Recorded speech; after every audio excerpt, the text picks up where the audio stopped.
দুনিয়া কিছুই না, দুনিয়া একটা গেম। হ্যাঁ, দুনিয়াতে সার্ভাইভ করা লাগবে অনেক দিন, বছর। এই কথার মানে কি আমি জানি না এবং আমি জানতেও চাইনি যে কেন এই কথাটা বললা, কিন্তু সে নিজ থেকে যে কথাটা বলছে এটা চিরবাস্তব কথা।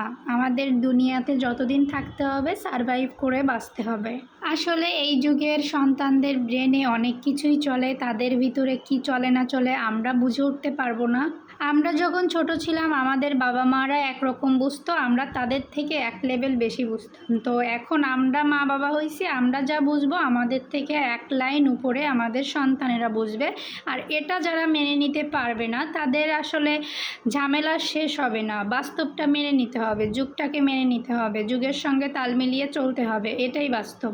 আসলেই দুনিয়া কিছু না, দুনিয়া একটা গেম।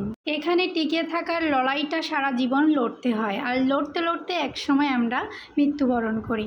যাই হোক, আজকের ভিডিওটা কেমন লাগলো সবাই কমেন্টে জানাবেন, আর সবাই ভালো থাকবেন। আল্লাহ হাফেজ।